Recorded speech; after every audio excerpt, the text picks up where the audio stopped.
The first shot echoed through the valley as Emma Nielsen woke with a start, her breath catching in her throat as she realized the sound wasn't part of her nightmare. It was 1878, and winter had descended upon Fort Lyon, Colorado with merciless force, blanketing the landscape in 3 feet of snow with more falling by the hour.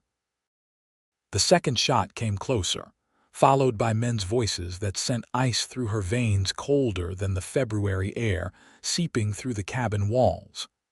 Emma threw off her quilts and rushed to the window, her long auburn hair tumbling over the shoulders of her nightgown.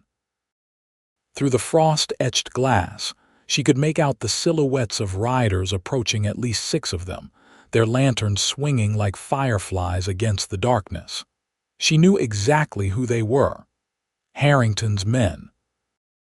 The land baron had been trying to drive her off her father's homestead for months, ever since she'd refused his insulting offer to buy the land. "Not tonight," she whispered, grabbing her father's old shotgun from above the door. Her hands trembled as she loaded it, the cold metal biting into her fingers. At 24, Emma had been managing the small ranch alone since her father's passing last spring. The modest cabin and 20 acres of land were all she had left of him, and she'd die before letting Augustus Harrington take it. A third shot shattered her window, sending glass skittering across the plank floor. Emma ducked, heart pounding as voices called out, "Time's up, Miss Nielsen." "The Baron says this land is his now." Emma aimed the shotgun through the broken window. "This is my property. Leave now or I'll shoot." Her voice sounded braver than she felt. Mocking laughter answered her. Then came the unmistakable smell of coal oil, followed by the whoosh of flames. Horror flooded through her as she realized they weren't just here to scare her, they meant to burn her out. Or worse. Smoke began seeping under the door as Emma frantically gathered her mother's locket, her father's pocket watch, and the deed to the land, stuffing them into a leather pouch. The roar of the fire grew louder, flames now visible through the cracks in the walls. She had seconds, not minutes. Emma wrapped a wet cloth around her face and made for the back door, only to find it wouldn't budge. They'd barricaded it from outside. Coughing, eyes streaming, she turned back toward the front door just as the roof began to crackle and cave. She was trapped. "Help!" she screamed, though she knew it was futile. The nearest neighbor was miles away, and with the blizzard, no one would be passing by. The smoke was so thick now she could barely see, barely breathe. Then came a tremendous crash as something or someone burst through the front door. Through the swirling smoke and flames appeared a tall figure, bandana pulled up over his nose and mouth. "Anyone in here?" a deep voice called. "Here." Emma choked out, dropping to her knees as the smoke overwhelmed her. Strong arms scooped her up. "Hold on," the stranger commanded. Emma clutched her pouch to her chest as the man carried her toward the door, shielding her with his body as a burning beam crashed down beside them. Heat seared her skin, her lungs burning with each desperate breath. In a final surge of strength, the stranger charged through the wall of flames engulfing the doorway. They burst into the frigid night air, the sudden cold shocking Emma's system as they tumbled together into the deep snow. "Breathe," the man urged, rolling her away from the inferno that had been her home. Emma gasped, the clean, cold air filling her burning lungs. Through watery eyes, she looked up at her rescuer as he pulled down his bandana. He was younger than she'd expected, perhaps 28 or 30, with a strong jaw darkened by stubble and intense gray eyes that reflected the dancing flames. Blood ran from a gash on his forehead, and his coat sleeve was smoldering. "You're hurt," she managed to say. "I'll live." He glanced back at the cabin, now fully engulfed. "Can't say the same for your home. I'm sorry." Emma struggled to sit up, watching in devastated silence as everything she owned turned to ash. In the distance, She could hear the retreating hoofbeats of Harrington's men. "Cowards," the stranger muttered, slapping at the embers on his sleeve. "Riding off after doing their dirty work." "Who are you?" Emma asked, shivering violently now as snow soaked through her thin nightgown. "Why were you out here in this storm?" Name's Nathan Porter. He shrugged off his heavy coat and wrapped it around her shoulders. "I was heading to Fort Lyon when I saw the fire. Figured it wasn't natural, not in this weather." Emma clutched the coat gratefully. "Emma Nielsen, this was my father's homestead." Nathan's expression hardened. "Harrington." She nodded, surprised. "You know him?" "Know of him." His jaw tightened. "He's been gobbling up every piece of land between here and the Arkansas River. Doesn't take kindly to folks who stand in his way." A particularly violent shiver ran through Emma as the adrenaline began to fade, leaving behind crushing reality. "Everything I had was in there." Nathan surveyed the burning cabin, then the worsening blizzard, then the woman trembling before him. "We need to get you somewhere warm, Miss Nielsen." "My horse is just beyond that ridge. There's a lined shack about 3 miles east that should keep us alive till morning." "Us?" Emma questioned, her teeth chattering. "I'm not leaving you out here to freeze," Nathan stated flatly. "Can you stand?" Emma tried, but her legs buckled beneath her. Without hesitation, Nathan scooped her up again, carrying her through the knee-deep snow toward where his horse waited, tethered to a pine tree and nervously eyeing the fire. "Easy, Samson," Nathan murmured to the buckskin gelding. He managed to get Emma settled in the saddle before mounting behind her, one arm secure around her waist. "Lean back against me," he instructed. "Body heat's the best way to stay warm." Too exhausted and cold to argue, Emma did as he said, feeling the solid warmth of his chest against her back as he turned the horse eastward into the driving snow. "Keep talking," Nathan said as they rode. "Tells me you're still awake." "Not much to say," Emma replied wearily. "Watching everything you own burn tends to leave you speechless." "Tell me about your land, then. Why's Harrington want it so badly?" The question helped focus her thoughts away from the cold and loss. "My father homesteaded it 15 years ago. It's good grazing land, but more importantly, it sits on Pine Creek. Water rights. Harrington controls most of the water access already with my land. He'd have the whole valley in his grip." Nathan nodded, his breath warm against her ear. "Figured it was something like that. Man like him isn't satisfied until he owns everything he can see." "You sound like you speak from experience." A pause. "Let's just say you're not the first person I've seen on the wrong end of Harrington's ambitions." They rode in silence for a time, the only sounds the crunch of snow beneath Samson's hooves and the howl of the wind. Emma fought to keep her eyes open, knowing that sleep in this cold could be deadly. "There," Nathan finally said, pointing to a dark shape emerging from the swirling snow. "Line shack. Used by the cattle outfits during roundup." The small structure was little more than a one-room cabin with a stone chimney, but to Emma, it looked like salvation. Nathan dismounted first, then helped her down, her legs nearly giving way again as her feet touched the ground. "Let me get you inside, then I'll see to Samson," he said, guiding her to the door. The interior was basic: a small stove, a narrow bunk, a rough-hewn table with one chair, and shelves containing basic supplies. Nathan settled Emma on the bunk before quickly returning to care for his horse. When he came back, arms full of firewood from the stack outside, Emma was fighting to stay conscious, her body shaking uncontrollably. "Stay with me, Miss Nielsen," Nathan said sharply, dropping the wood and kneeling to light the stove. "The cold's got its hooks in you. We need to get you warm."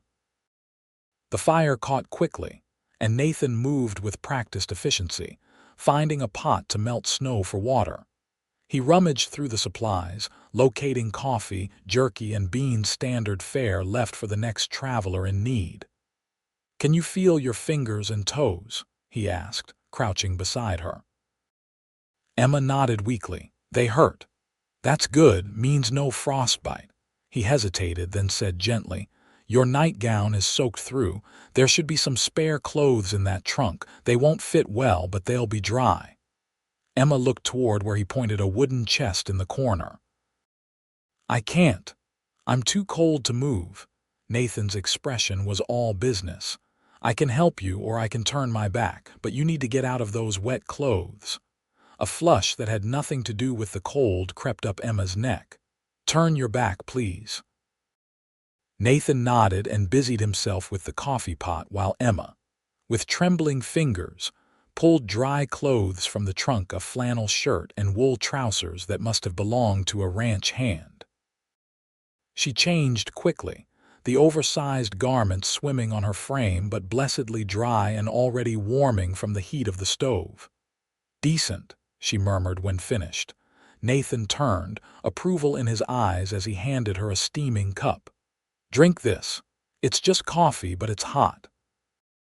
Emma wrapped her hands around the tin cup, the heat almost painful against her cold fingers. She sipped slowly, watching Nathan tend to his own injuries, the cut on his forehead and a nasty burn on his forearm where his sleeve had caught fire. "Thank you," she said softly, "for saving my life." Nathan glanced up, his gray eyes meeting hers. Any decent man would have done the same, maybe, but most decent men aren't riding through blizzards at midnight. Emma studied him more carefully. Despite his rugged appearance, the worn leather vest over his wool shirt, the scuffed boots, the holstered Colt at his hip, there was something refined about Nathan Porter. His speech was educated, his movements precise. "You're not just a cowboy, are you?" A hint of a smile touched his lips. "I've been a lot of things, Miss Nielsen. Cowboy's just the latest." "And what brings you to Fort Lyon in the dead of winter?" Something shuddered in his expression. "Business." Emma didn't press. She had her own secrets after all. They lapsed into companionable silence as the tiny cabin gradually warmed, the howling wind outside making the shelter seem all the more precious. "You should try to sleep," Nathan eventually said, adding wood to the stove. "Take the bunk. I'll keep watch." "Watch for what?" Emma asked, suddenly alarmed. "You think Harrington's men will follow us?" "No," Nathan reassured her. "They think they've won, but in my experience it pays to stay alert." Emma hesitated, then moved to the narrow bunk. Exhaustion pulled at her, but her mind raced with images of flames and questions about the mysterious man who'd saved her. "Sleep," Nathan repeated gently, settling into the chair. "Tomorrow we'll figure out what comes next." Despite her racing thoughts, the warmth and relative safety soon lulled Emma into a fitful sleep, her dreams filled with fire and snow and gray eyes watching over her through the darkness. She woke to pale dawn light filtering through the cabin's single window. The blizzard had stopped, leaving an eerie silence broken only by the occasional crackle from the stove. Nathan stood by the window, scanning the pristine white landscape, a steaming cup in his hand. "How long was I asleep?" Emma asked, her voice rough from smoke and sleep. Nathan turned. "About 5 hours. How do you feel?" Emma took inventory of her body, sore, bruised, but functioning. "Like I've been dragged through hell, but I'm alive, thanks to you."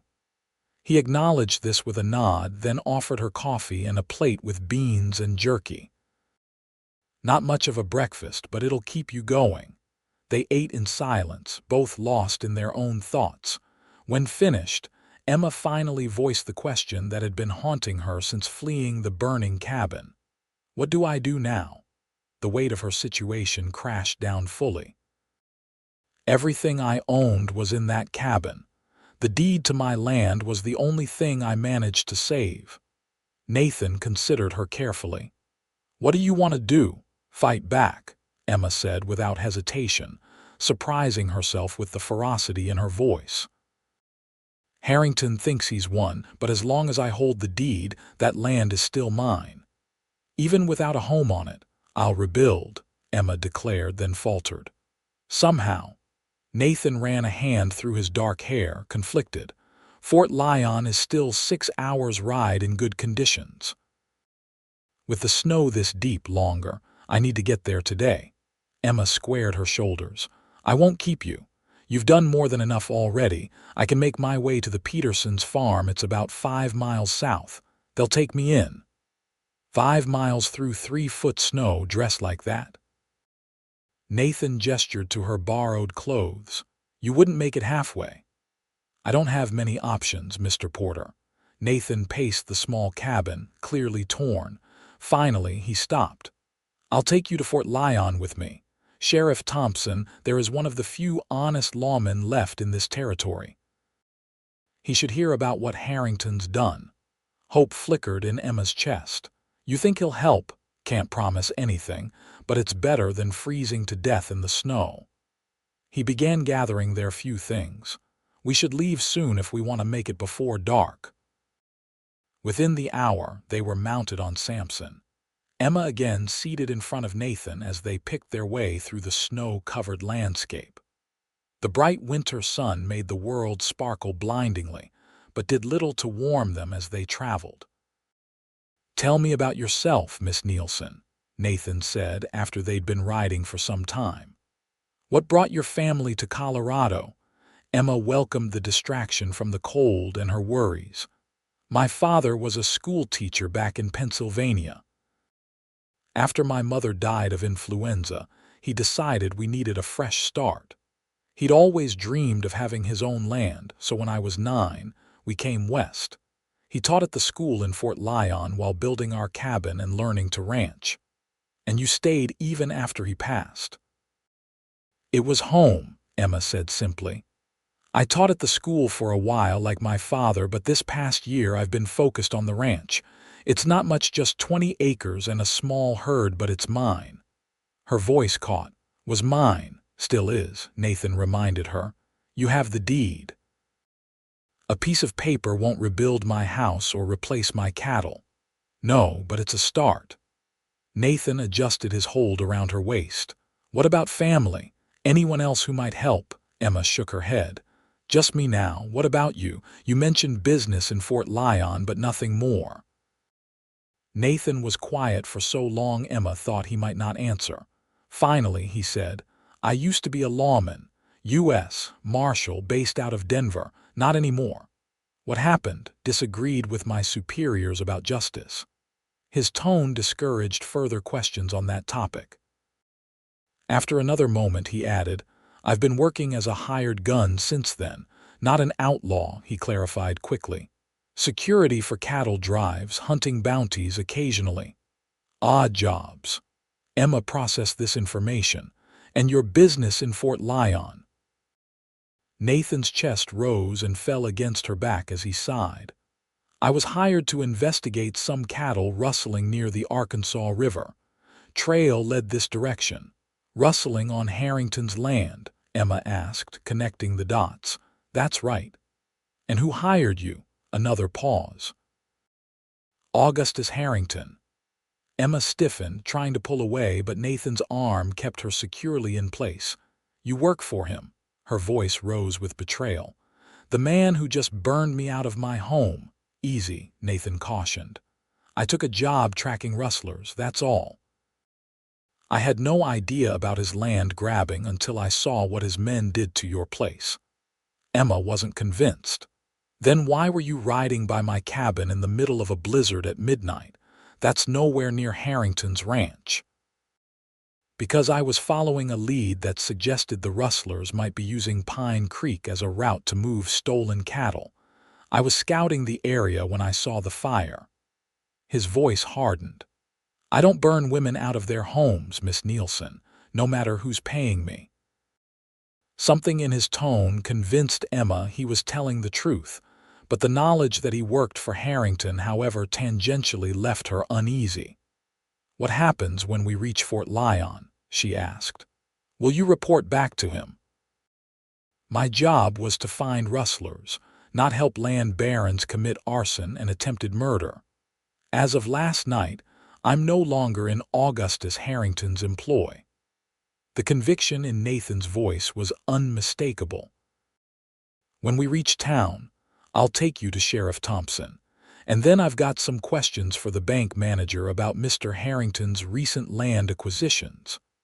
They rode on, the sun climbing higher as they followed the winding path toward Fort Lyon.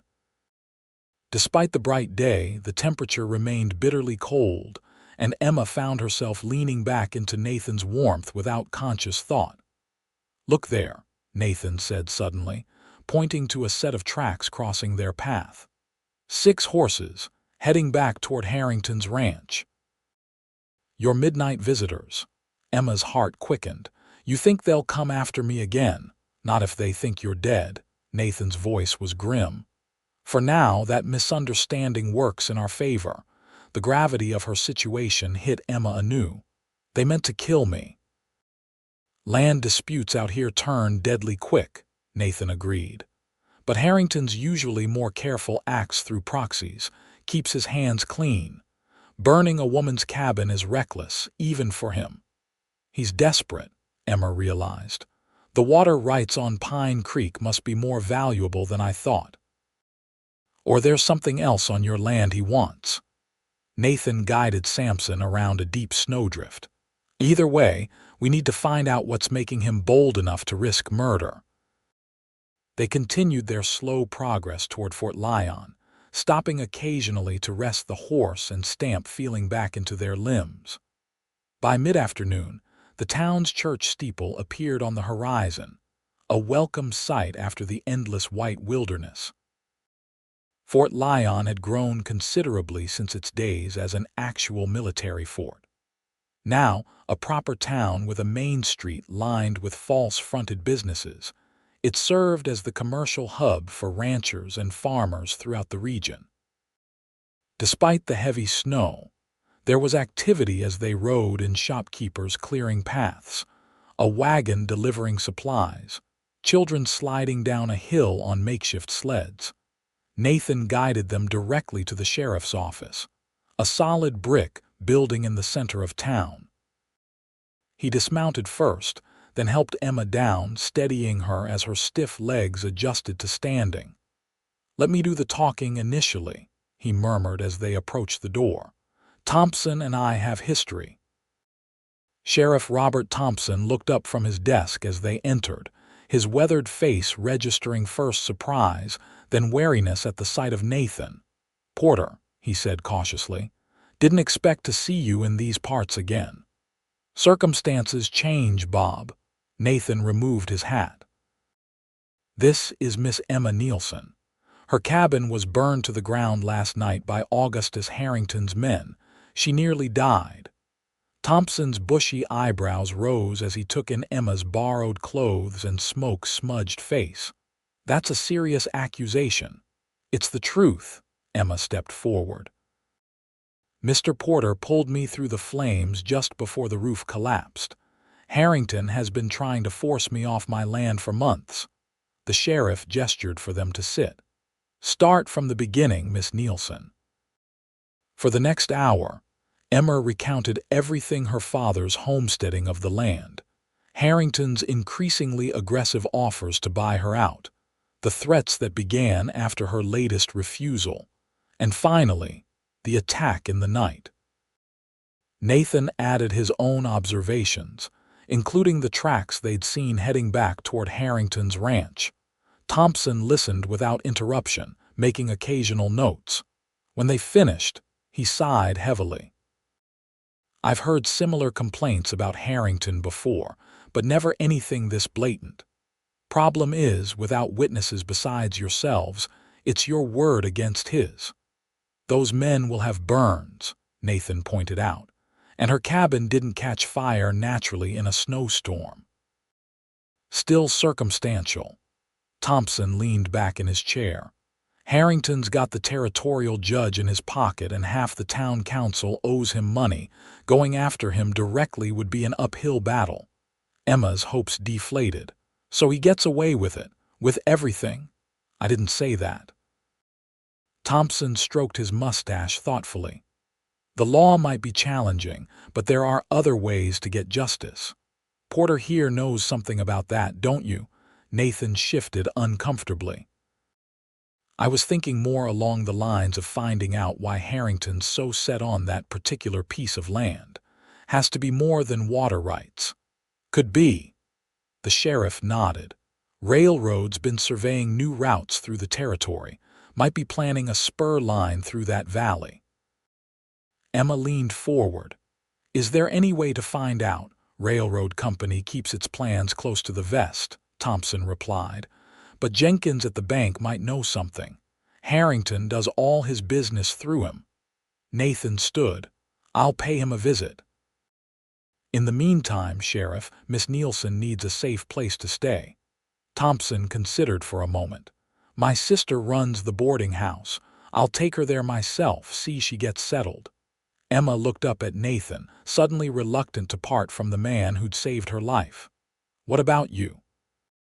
I'll find you once I've spoken to Jenkins, he assured her. We're not finished here. As Nathan left, Sheriff Thompson helped Emma to her feet. Let's get you to Martha's place. She'll set you up with proper clothes and a hot meal. You look like you could use both. The boarding house proved to be a tidy two-story building a short walk from the sheriff's office. Martha Thompson was a bustling, kindly woman in her 50s who took one look at Emma and immediately declared her in need of feeding up and proper care. Within an hour, Emma found herself transformed, bathed, dressed in borrowed but well-fitting clothes, and seated before a plate of the most delicious stew she'd tasted in months. Sheriff Thompson had explained her situation to his sister, who was now fussing over Emma like a mother hen. Terrible business, just terrible, Martha clucked, refilling Emma's coffee cup. Augustus Harrington's been throwing his weight around too long. About time someone stood up to him. Not that it did me much good, Emma said ruefully. My home is gone and your brother doesn't seem optimistic about legal remedies. Martha sniffed disapprovingly. Robert's cautious by nature, but that Porter fellow who brought you in, he's another story altogether. Emma's interest piqued. You know him. Know of him, Martha corrected. He used to be the most respected marshal in the territory until that business 3 years back. What business? Martha glanced around the empty dining room, then lowered her voice. He was escorting a prisoner to Denver, some rich man's son who'd killed a saloon girl. Story goes the boy's father paid off Porter's superior to arrange an escape accident that would leave the boy free and the witness dead. Porter figured it out, refused to play along. What happened? There was a shootout. Porter killed 2 corrupt deputies, but the prisoner escaped anyway. Marshal's office claimed Porter had gone rogue, helping the prisoner escape for money. He was disgraced, nearly went to prison himself. Emma shook her head, processing this information. But that's not what really happened. Those who know Porter never believed it. Man's got a reputation for honesty that's rare in these parts. Martha patted Emma's hand. You're lucky he was the one who found you. Emma couldn't disagree. She was finishing her second cup of coffee when Nathan himself appeared at the boarding house door, stamping snow from his boots. His expression was grim as he approached her table. We need to talk, he said without preamble, privately. Martha tactfully withdrew, leaving them alone in the dining room. What did you find out?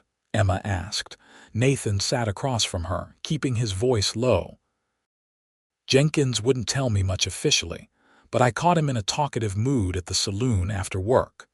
The railroad is indeed planning a spur line through the territory, and the proposed route runs right through your land. Emma's eyes widened. That would make my property worth a fortune, Nathan finished.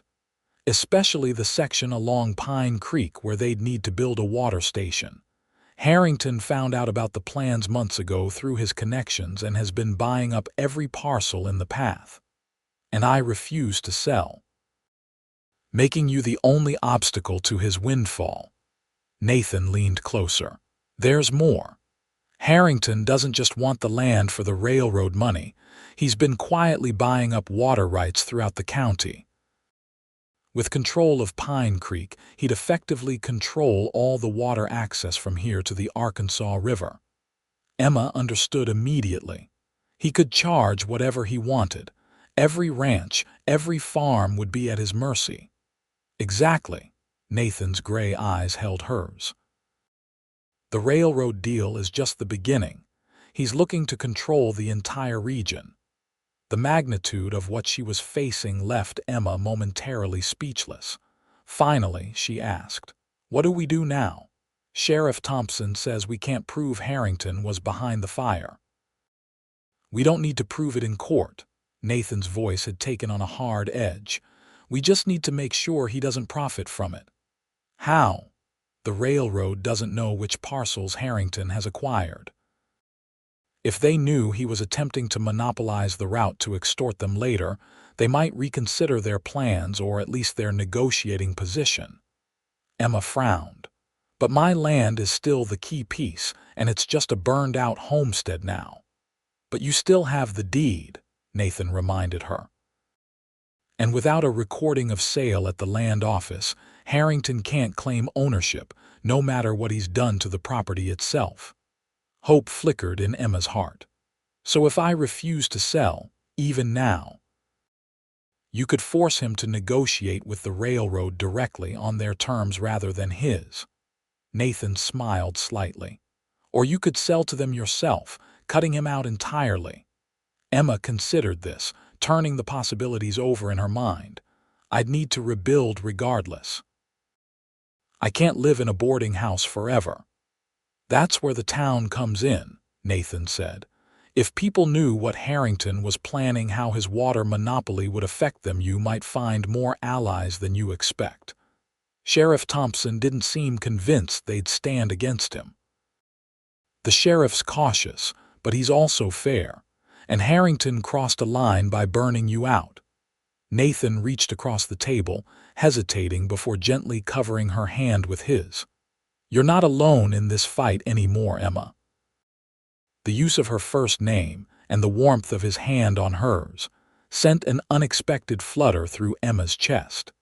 She'd been so focused on survival and the loss of her home that she hadn't fully processed the connection forming between them. Now, in the safety of the boarding house, with his intense gray eyes fixed on hers, she couldn't ignore it. "Why are you helping me?" she asked softly. "You don't even know me." Nathan's expression grew thoughtful.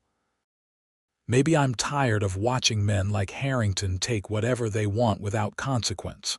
Or maybe—" He paused, something vulnerable flickering across his features. "Maybe there's something about a woman with enough courage to face down armed men to protect what's hers that I find I can't walk away from."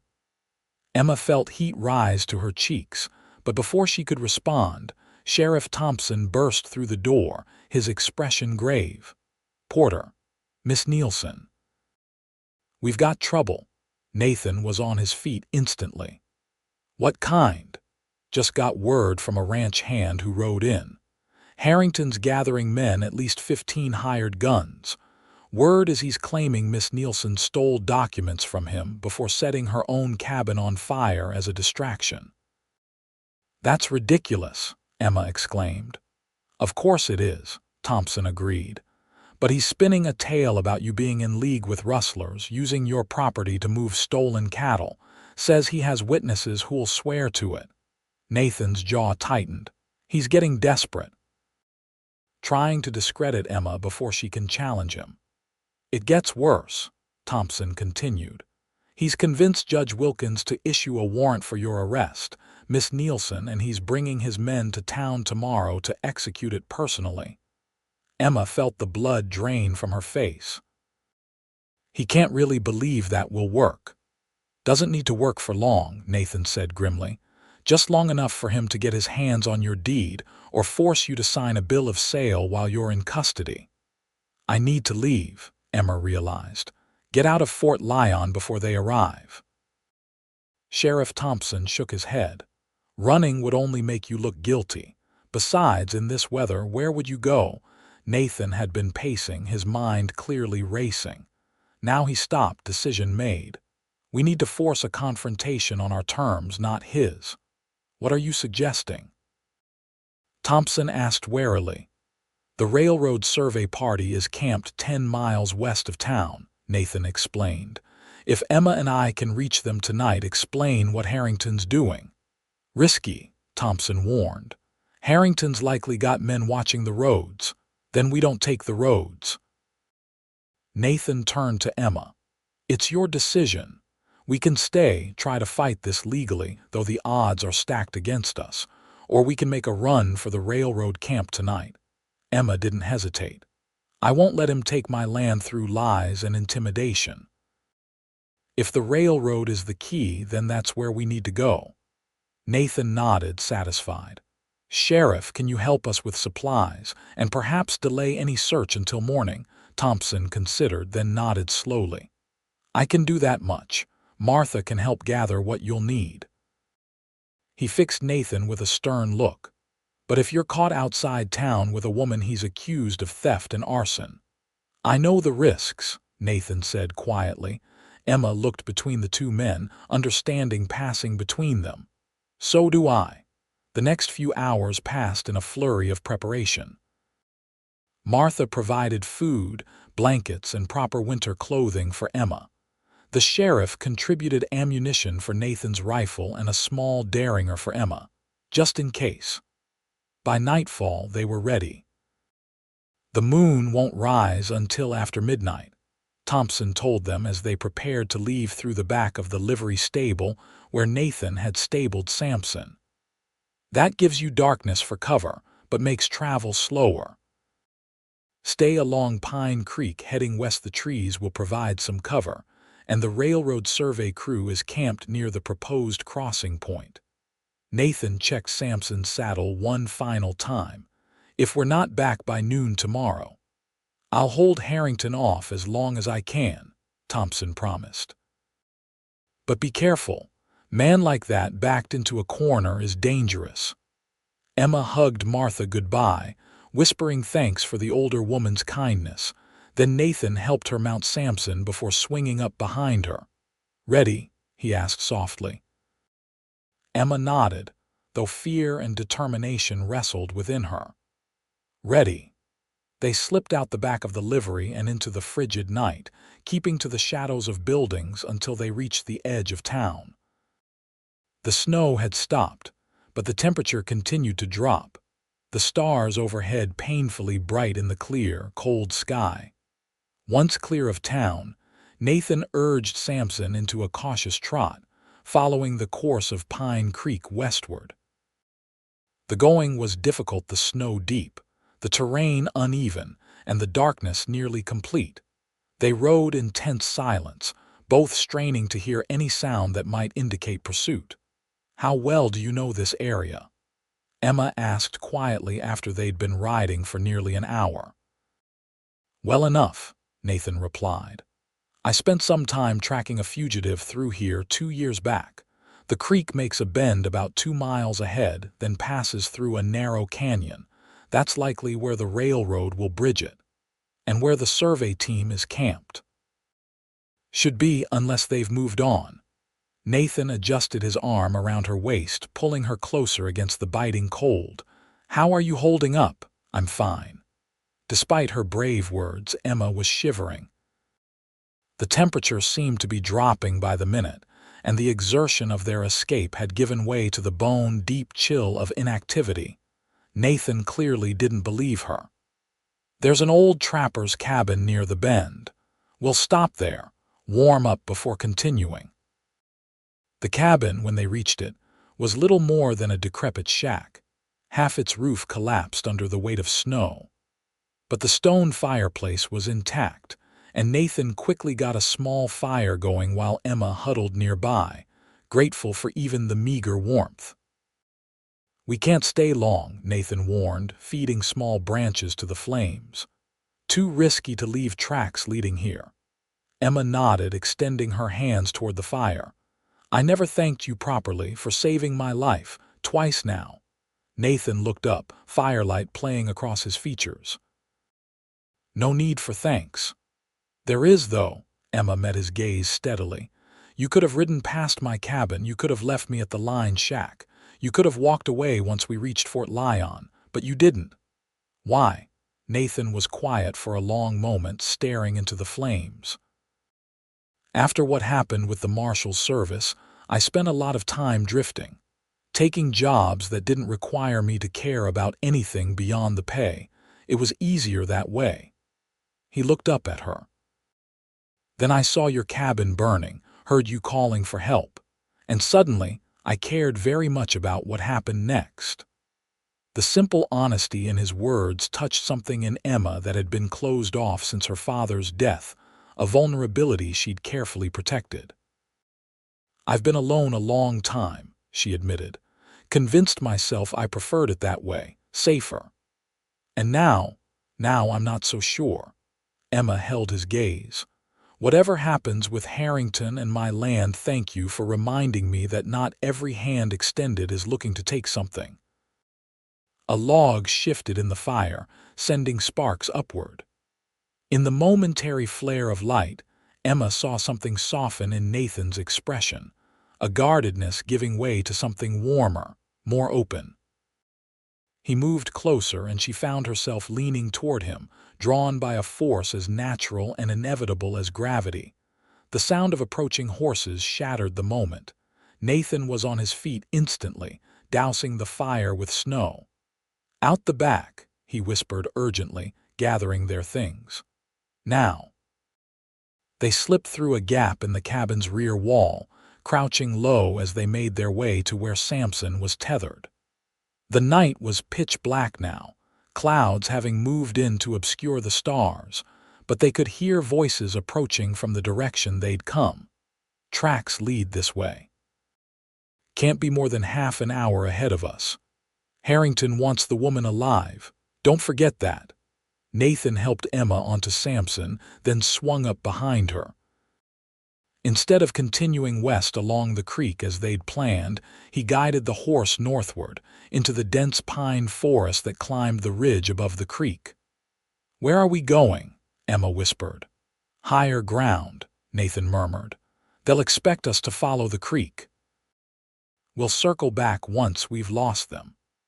The forest was nearly impenetrable in the darkness, branches whipping at them as Samson picked his way carefully upward. The sounds of pursuit faded behind them, but the night seemed to close in, the cold intensifying among the trees where no sun had reached to warm the ground. They rode for what felt like hours, climbing steadily until they reached a rocky outcropping near the ridge top. Nathan finally reined in. "We should be safe for a bit," he said, his breath clouding before him. "They won't try this terrain in the dark." Emma was beyond cold now, her entire body numb despite the layers Martha had provided. "What if we can't find the survey camp?" "We will." Nathan sounded more confident than he likely felt. "First light, we'll have a better view from up here. Should be able to spot their fires." They dismounted to rest Samson, finding shelter in the lee of a large boulder that blocked the worst of the wind. Nathan unrolled one of the blankets Martha had packed, wrapping it around Emma's shoulders before adding his own body heat as he sat beside her, arm around her. "Try to rest," he advised. "I'll keep watch." Emma wanted to protest that she was too cold, too afraid to sleep, but exhaustion won out. She dozed fitfully, waking occasionally to find Nathan still vigilant beside her, his gray eyes scanning the darkness below. The eastern sky was just beginning to lighten when Nathan gently shook her awake. "Look there," he said, pointing toward a spot along the creek about 2 miles distant. "Smoke." Emma squinted, making out several thin columns rising into the dawn air. "The survey camp, has to be." Nathan helped her to her feet, both of them stiff from the cold. "If we start now, we can reach them by full light." They mounted Samson again, beginning the careful descent through the forest toward the creek. The coming day brought both hope and urgency if they could reach the railroad men. They might find allies against Harrington, but they also knew his men would be searching with renewed determination once daylight made tracking easier. As they emerged from the tree line, the survey camp came into view, a collection of tents and wagons set up near where Pine Creek narrowed between rocky banks. A natural crossing point, and undoubtedly where the railroad planned to bridge the water. "Hello, the camp," Nathan called as they approached, keeping his hands visible. "We come in peace." Several men emerged from tents, some holding rifles at the ready. A tall, bearded man in a heavy coat stepped forward. "State your business. Are you with the railroad survey?" Nathan asked, still keeping Samson at a walk. "I'm Daniel Forrester, chief engineer for the Colorado and Western Railroad." "Who's asking?" "My name is Nathan Porter. This is Miss Emma Nielsen. We need to speak with you about the proposed route through Pine Creek Valley and about Augustus Harrington." Forrester's expression changed at the mention of Harrington. "Dismount and come to the fire. Looks like you both could use some warming up." Over hot coffee around the survey team's fire, Emma and Nathan explained everything: her ownership of the key parcel of land, Harrington's attempts to force her out, the burning of her cabin, and his latest move to have her arrested on false charges. Forrester listened with growing concern, occasionally exchanging glances with his colleagues. When they finished, he sighed heavily. "We've had our own troubles with Harrington," he admitted. "Man's been trying to inflate land prices all along our proposed route, buying up parcels ahead of our surveyors. Then you know he's planning to control the water rights," Nathan pressed. Forrester nodded grimly. "We suspected as much when our land agents reported he'd acquired most of the creek access points, but we didn't know he'd resort to arson and false accusations." "Will you help us?" Emma asked directly. "All I have left is my deed and the truth." "Against Harrington's money and influence, that may not be enough." The engineer considered, then nodded decisively. "The railroad doesn't take kindly to being manipulated, Miss Nielsen. We have considerable influence with the territorial government influence that might counterbalance Harrington's." He turned to one of his men. "Jenkins, ride for Fort Lyon immediately. Fetch the company lawyer from the hotel there and bring him to the sheriff's office." The man nodded and hurried to prepare his horse. "As for you two," Forrester continued, "I think it's best you remain here for the moment. If Harrington's men are searching for you, better not to risk another encounter." Relief flooded through Emma at these words. For the first time since waking to gunshots outside her cabin, she felt a ray of hope. "Thank you, Mr. Forrester. Don't thank me yet," he cautioned. "Harrington won't give up easily, but the railroad can be a powerful ally, especially when our interests align with justice." The next few hours passed in anxious waiting. Emma and Nathan were given a tent to rest in, along with hot food and dry blankets. The simple comforts were heaven after their night in the wilderness, but neither could truly relax, knowing that miles away in Fort Lyon, their fate was potentially being decided. "What if it doesn't work?" Emma asked softly as they sat side by side in the tent. "What if Harrington convinces the sheriff to side with him?" "Thompson's a good man," Nathan reassured her. "And with the railroad's lawyer backing your claim, Harrington will face real opposition for the first time. And if that's not enough, what then?" Nathan took her hand, his calloused fingers warm against hers. "Then we find another way. I won't let him win, Emma, not after what he's done." The fierce protectiveness in his voice made Emma's heart skip. "When this is over." She began hesitantly. "Yes. What will you do?" "Will you move on to the next job, the next town?" Nathan was quiet for a moment, his thumb tracing circles on the back of her hand. That depends. On what? His gray eyes met hers, open and vulnerable in a way she hadn't seen before. On whether there's a reason to stay. The implication hung in the air between them, both thrilling and terrifying. Emma had built her life around self-reliance, around needing no one. Yet in the space of 2 days, this man had upended everything, making her question whether independence had to mean isolation. Before she could respond, shouts from outside interrupted them. They emerged from the tent to find a rider approaching at speed, one of Forrester's men who'd been posted as a lookout. "Riders coming," the man reported breathlessly. "About a dozen, following the creek from town." Nathan's hand went to his gun. "Harrington, don't think so," the lookout said. "Sheriff's leading them." Emma and Nathan exchanged glances. Was Thompson coming as ally or adversary? Had Harrington's influence won out after all? Forrester organized his men, positioning them strategically around the camp. "No sense taking chances," he told Nathan. "Your reputation precedes you, Porter, if it comes to a fight." "It won't," Nathan said with more confidence than he likely felt. "But I'm grateful for the support." They watched tensely as the approaching party came into view. Sheriff Thompson rode at the front, his badge glinting in the winter sun. Behind him came several townspeople. Emma recognized the blacksmith, the general store owner, Martha Thompson, and a half-dozen others.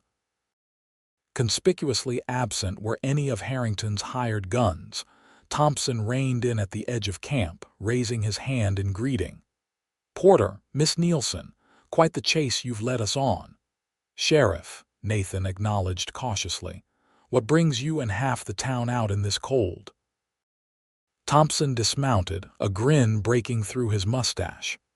"Good news, that's what." He approached, extending his hand to Emma. "Miss Nielsen, I believe this belongs to you."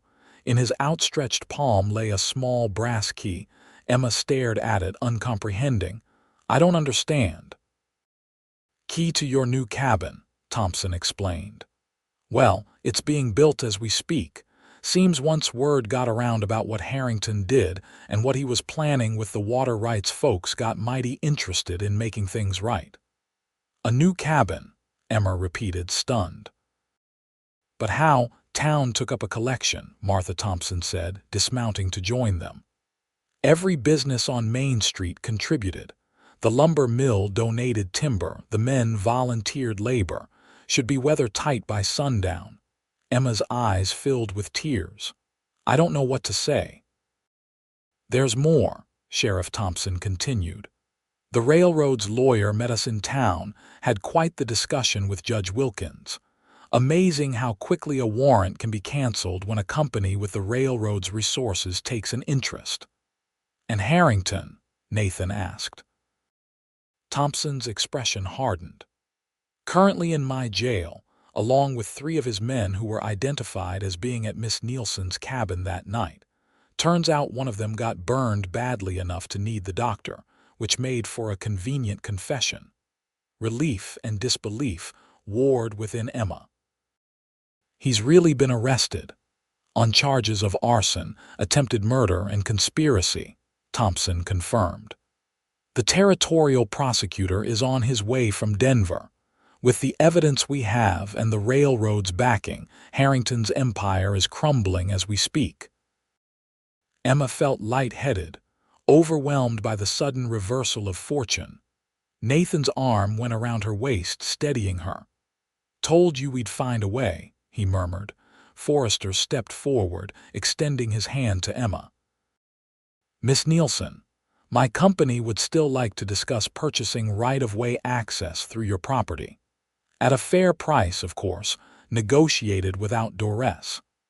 Emma looked from the engineer to the sheriff to the townspeople who had ridden out to bring her this news. After so long standing alone, the support of an entire community felt almost unreal. "I'd be happy to discuss terms, Mr. Forrester," she managed, "but I think I'd like to see my new cabin first."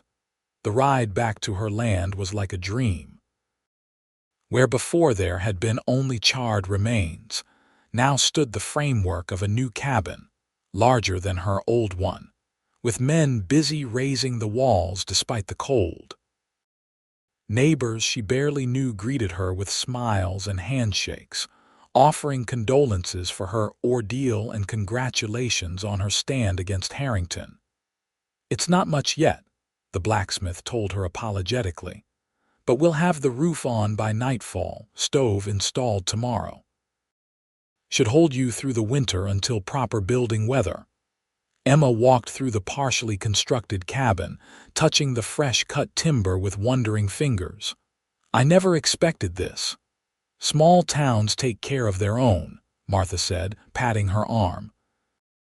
"Took us too long to realize you were one of us, but we're making up for lost time now." As the afternoon wore on, Emma found a moment alone with Nathan, who'd been helping with the roof beams. He climbed down from the structure, brushing sawdust from his hands as he approached her. "What do you think?" he asked, gesturing to the rising cabin. "It's overwhelming," Emma admitted.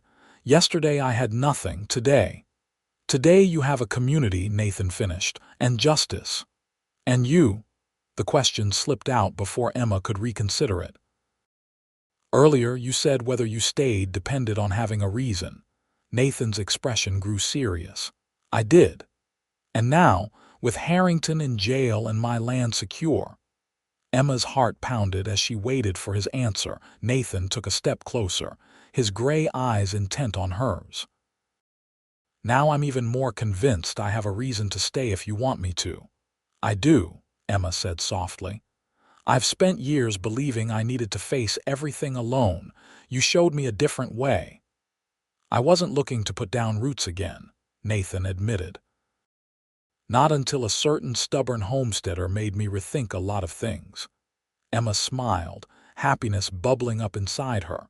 "Funny how nearly dying together can change your perspective." "Funny indeed." Nathan's hand came up to gently brush a strand of hair from her face. "Emma Nielsen, I think I started falling for you the moment I carried you through those flames. I'd like the chance to see where this leads if you're willing." In answer, Emma rose on tiptoes, pressing her lips to his in a kiss that spoke volumes. Around them, the sounds of construction continued, the rhythmic pounding of hammers, the calls of workmen, the community coming together to rebuild what had been destroyed. When they parted, Nathan's smile was brighter than she'd yet seen it. "I'll take that as a yes." "Definitely yes," Emma confirmed, her heart lighter than it had been in years. 6 months later, as spring turned the valley green and Pine Creek ran high with snowmelt, Emma stood on the porch of her cabin, now a proper house with glass windows and painted shutters, watching as the first railroad ties were laid across her land. The terms she'd negotiated with the Colorado and Western had been more than fair, providing her with enough money to expand her ranch and secure her future. Augustus Harrington had been convicted and sentenced to 15 years in the territorial prison. His empire had been divided, with much of the land returning to those he'd driven out. The water rights he'd so coveted now belonged to a cooperative formed by local ranchers and farmers, ensuring fair access for all. "Quite a sight, isn't it?" Nathan said, coming to stand beside her, his arm slipping naturally around her waist. Emma leaned into him, savoring his warmth and the sense of security his presence always brought. "Hard to believe how much has changed since winter. For the better, I'd say." Nathan turned her gently to face him. The former marshal had found a new purpose as Fort Lyon's deputy sheriff, his experience and integrity making him a natural for the role. But his greatest joy, he often said, was coming home each evening to Emma. "I have something for you," he said, reaching into his pocket. He withdrew a simple gold band. "I know we've only had these months together, but when you know something's right." Emma's breath caught. "Nathan, I'm not a man of flowery words," he continued, his gray eyes earnest. but I know that pulling you from that fire was the best thing I ever did. You've brought light back into my life, Emma Nielsen. Will you marry me?" Joy bloomed in Emma's heart as she took his face between her hands. "You saved my life that night. But every day since, you've shown me what living really means." She smiled through tears that threatened. "Yes, Nathan Porter, 1,000 times yes." As he slipped the ring onto her finger and sealed their promise with a kiss, Emma thought about the night that had changed everything: the terror of flames, the desperate flight through snow, the man who'd risked everything for a stranger. From those darkest moments had come this brightest future, a testament to courage, community, and the transformative power of love. And as the spring breeze carried the scent of new growth across the valley that was now their shared home, Emma knew with absolute certainty that sometimes, through the flames of adversity, one could find the path to everything they never knew they needed.